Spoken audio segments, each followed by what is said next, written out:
was all announced pretty quickly. Andrew Clennell, what have you been discussing a little bit of this? Surprises for you? Good moves, bad moves? What do you Not many, because I reckon on Sunday agenda I called some of them. Michelle Rowland for Attorney General. I joked with Laura Jays this morning, Tanya Plibersek, Social Services, and I was right. And he said to me there, the PM, that she responded in a positive fashion. Well, goodness me, I wonder... I know for a fact, Tom, that when he moved her from education, where she'd been in opposition to environment, she wasn't happy at all. So if she wasn't happy about that, is she really happy about social services? Annika Wells to communications, that's a promotion. Anthony Albanese's long been a fan of Annika Wells, I can tell you. What that does too is remove a bit of an issue with the gambling advertising. He clearly didn't have the same view as Michelle Rowland. They were having trouble with the stakeholders, so that's a circuit breaker. Murray Watt's a fixer, environment, another circuit breaker.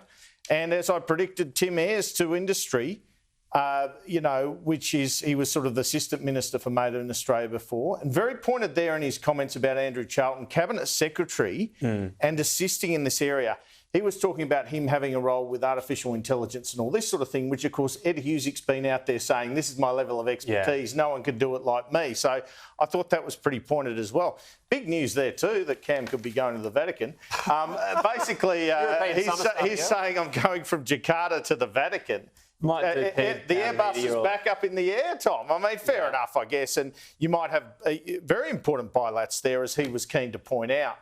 But, he's hit office again and he's back travelling. But, if you could argue Indonesia, Vatican, that seems fair enough. The new Pope, the G7. So I guess I can see the sense in all the trips. But we do know he was putting the brakes on them before, because obviously there'd been some feedback that, people were getting resentful with the cost of living crisis. He was travelling so much. Amanda Rishworth to Employment and Workplace Relations, I think is pretty interesting when she's only just started in NDIS. Mark Butler, very solid performer, but now has his hands full. Was he going to dive in? How much of a sense do you get that the Labor government still says it's not sustainable, more work needs to go on bringing it back? Because that was all the talk, and to me they sort of had a couple of budget updates. They said, this is how much we're reducing the increase in spending, but it didn't go much further. Look, I think he was talking there as if they're going to reform further. But the issue is, Mark Butler's got this health agenda they won the election on, and you're loading him up with NDIS as well. You're promoting him. No minister's ever going to say no to that sort of promotion. He's a close colleague of Albanese. And there's a capable sort of minister in the background handling the NDIS stuff in Jenny McAllister, and he said she's on top of details, so that'll be helpful. But it is a big load for Mark Butler, I will Other elements you note that. talked through, so you suspect gambling reform back burner, pared back, ultimately, from previous recommendations? Yeah, totally, one or the other. And I think kind of you have to do pared back, but a real challenge, as a reporter pointed out there, with the under-16 ban. I've always thought that would be a challenge. The other, very crisp answer... The social media one, yeah. When I asked him if he was going to move Chris Bowen, he was no, I never thought of it. He's always thought Chris Bowen's above the detail. He's a bit of a whipping boy, a target, if you like. He never comes on with us. He won't answer the questions. But at the end of the day, they won 94 seats to 44, so he can do what he likes to some extent. But... I thought it was pretty interesting. It's as you move dominoes, you cause difficulties with each move in these sort of cabinet reshuffles.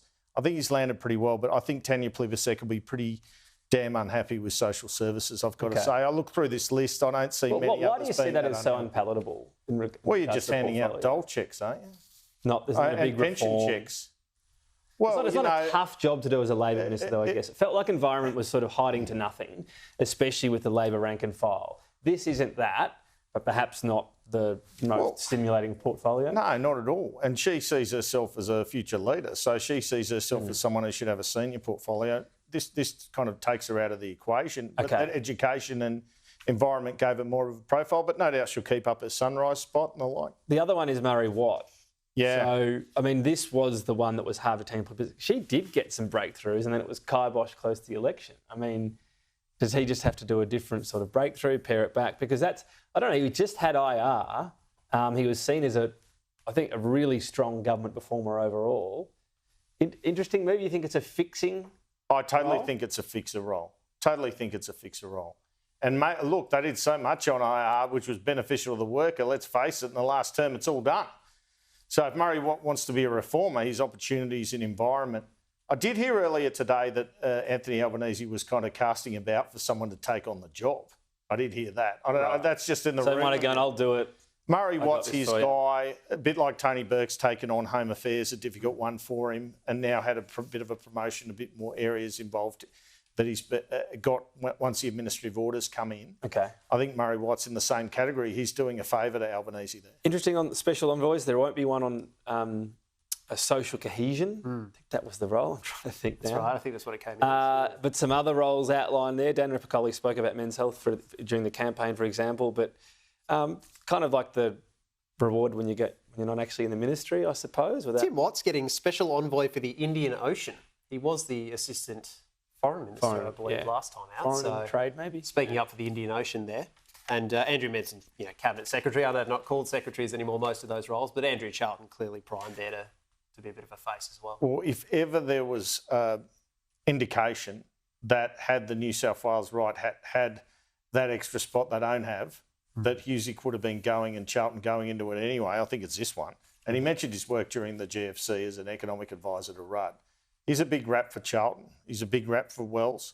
They're both in the right. It's not just the left where he's a rap for certain people, Albanese, and he seeks to reward and promote them. Yeah.